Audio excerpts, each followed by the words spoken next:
या कारवाईमध्ये आपल्याला शासनाच्या सर्व विभागाचं सहकार्य मिळालेलं आहे। यामध्ये आपण सर्व्हिस रोडमध्ये जे अतिक्रमण आहे ते काढलेले आहे, तसेच काही लोकांच्या बिल्डिंग लाईनमधील अतिक्रमण काढलेलं आहे, तसेच शासकीय जागेवर जे बिल्डिंग लाईनमध्ये येतात, जे नियमानुसार तिथे आपल्याला कोणत्याही प्रकारचं बांधकाम करता येत नाही अशा ठिकाणचं आपण अतिक्रमण काढलेले आहे। हे अतिक्रमण काढल्यानंतर साधारणतः आपण एक त्या सर्व्हिस रोडमध्ये लाईट, रस्ते आणि इतर जे बेसिक ॲम्युनिटीज आहेत ते एक 6 महिन्यात पुरवण्याचा प्रयत्न करू।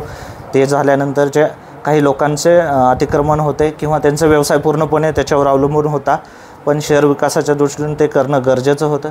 त्यामुळे ज्यांच्यावर अन्याय झाला आहे असं वाटत असेल त्यांना आपण पर्यायी जागेची किंवा इतर काही शासनाच्या नियमानुसार व्यवस्था करता येईल ते करण्याचा आपण 100% प्रयत्न करू। याद्वारे जे शहर स्वच्छ, सुंदर आणि शहराच्या सौंदर्यीकरणात आणि पायाभूत सुविधा जे भर पडलेले आहे त्यासाठी ज्या सहकार्य केले असे सर्व येथील नेते मंडळी आणि स्थानिक नागरिक तसेच ज्यांचे अतिक्रमण होते त्यांनी आम्हाला खूप सहकार्य केलं, त्यांचा मी आभारी आहे। काय आव्हान करणार तुम्ही नागरिकांना?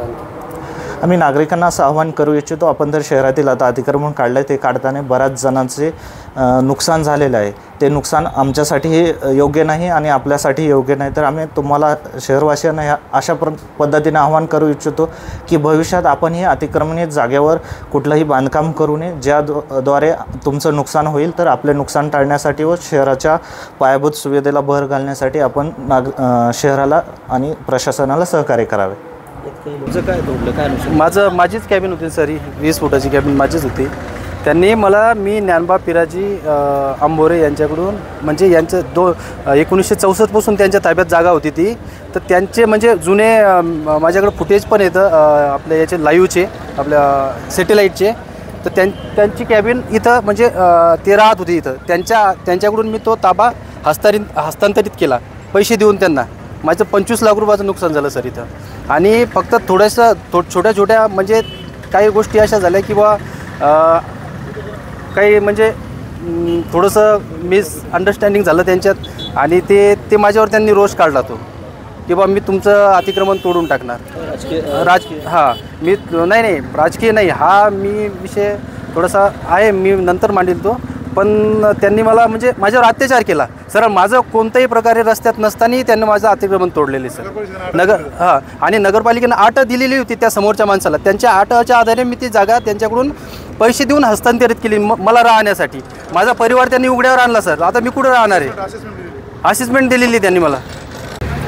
आज मेहकरमधलं असं काही अतिक्रमण काढण्यात आलेलं आहे की ज्यामध्ये फक्त केवळ रस्त्याच्या जवळचं हे म्हणून रस्त्याच्या आतमधलं सुद्धा अतिक्रमण काढण्यात आलेलं आहे आणि असं बोलण्यात आलेलं आहे की त्याच्यासाठी आम्हाला हा लेआउटचा रस्ता जो आहे तो मोकळा करण्यात यायचा आहे म्हणून। परंतु पहिलं घर काढल्यानंतर इतर घरासाठी त्यांनी JCB वगैरे सगळं काम थांबून दिलं आणि ताफा त्यांचा रिटर्न चालला आहे। आता जर यांनी सांगितलं की लेआउटचा रस्ताच मोकळा करायचा आहे, तर मग माझं असं म्हणणं आहे की पूर्णपणे रस्ता मोकळा झाला पाहिजे, त्याच्यामध्ये दुजाभाव झाला नाही पाहिजे।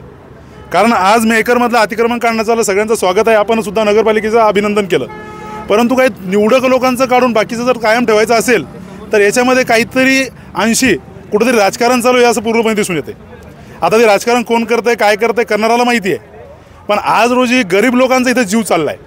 त्या लोकांनी एवढी मेहनत करून ते तयार केलं आहे आणि त्याच्या भरोश्यावर त्यांचा पूर्ण परिवार असतो, ह्याचा विचार कोणीच नाही केला। रस्त्याचं काढून दिलं त्यांनी, रस्त्यापेक्षा 5 फूट शिल्लक दिलं तरीसुद्धा त्यांचं आतलंही काढायचं तुम्हाला। नकाशा दाखवा मला, त्यांच्याकडे नकाशा नाही, कोणता रस्ता आहे ते पण नाही, लेआउट कोणता आहे ते पण नाही। नगर परिषदेला येऊन पहा, नगर परिषदेला गेल्यानंतर तिथे काही सापडत नाही, म्हणजे नेमकं केलं काय आणि चालू काय?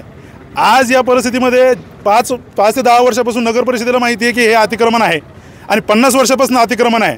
पर्याय व्यवस्था का नाही केली नगर परिषदेने आतापर्यंत?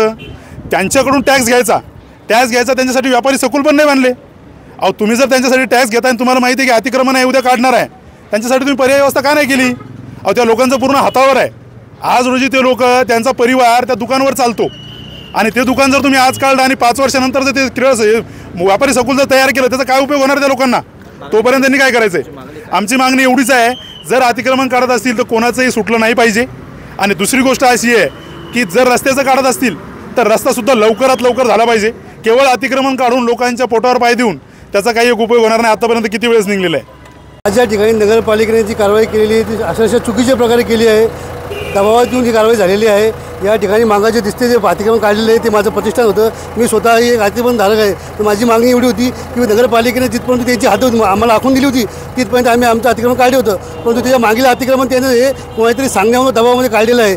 यामागं हा जो रोड आहे हा 30 फुटाचा रहाटी लेआउटपर्यंत रोड आहे. इथे हे दोनच दुकान काढलेले आहे, बाकीचे लोक सोडलेले आहे. याचं कारण काय? हे चुकीचं काम झालेलं आहे. आमची मागणी एवढीच आहे की हा रस्ता करायचा असेल तर इथून तिथून सर्वच्या सर्व अन्याय झाला नाही पाहिजेत. हा सगळ्याचं काढलं आलं पाहिजेत. देश विदेशातील प्रत्येक घडामोडींचे लाईव्ह अपडेट मिळवण्यासाठी आता साम टीव्हीच्या सर्व सोशल मीडिया प्लॅटफॉर्मला लाईक, फॉलो आणि सबस्क्राईब करा. तसंच सर्व नोटिफिकेशनसाठी बेल आयकॉन प्रेस करायला विसरू नका.